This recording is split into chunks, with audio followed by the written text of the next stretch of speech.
Bonjour, nous sommes le jeudi 29 janvier 2026 et le sujet est l'année 2025 et le record de création d'entreprises selon l'INSEE. C'est aussi le record en ce qui concerne 2025 du nombre de faillites, nous verrons ça par la suite. Selon les chiffres de l'organisme statistique, le nombre d'entreprises créées a augmenté de 4,9% entre 2024 et 2025, une hausse à mettre en perspective avec celle des défaillances d'entreprises. N'oubliez pas de vous abonner pour plus de news nationales, européennes et internationales sur ce monde merveilleux dans lequel nous vivons. La France a connu un nombre record de création d'entreprises en 2025 en hausse de près de 5% par rapport à l'année précédente, a annoncé mercredi l'INSEE.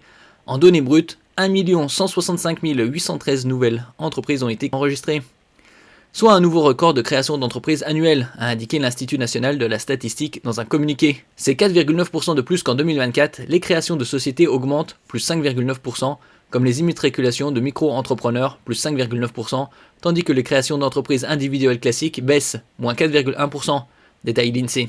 Les micro-entrepreneurs, également appelés auto-entrepreneurs, ont représenté 65% du total. Ils bénéficient d'un régime fiscal et social simplifié, un chiffre à mettre en perspective avec les défaillances d'entreprises, puisqu'on avait vu précédemment, il y a quelques semaines, le nombre de défaillances prévues pour 2025 est en légère hausse par rapport à 2024, qui était aux alentours entre 68 et 70 000. En ce qui concerne 2025, c'est 70 000. Ce record sera rapproché du chiffre des défaillances d'entreprises, en particulier des liquidations publiées chaque mois par la Banque de France. Celui de décembre est attendu le 6 février et au vu des 11 premiers mois, un record pourrait avoir été battu en 2025. Sur le seul mois de décembre, les créations d'entreprises ont accéléré plus 3,9% par rapport au mois précédent, données corrigées des variations saisonnières, après plus 0,7% en novembre. Le quatrième trimestre a été vigoureux avec une hausse de 9,2% par rapport au trimestre précédent.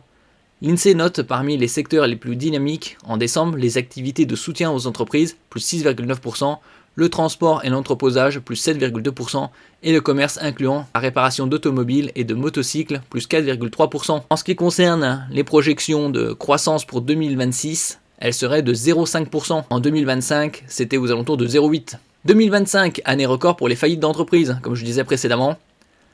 Le pic des 70 000 défaillances est presque atteint en 2025, avec plus de 69 950 procédures de sauvegarde, redressement ou liquidation judiciaire recensées. Le cabinet Altares livre un bilan qualifié de triste record, autant dire 70 000.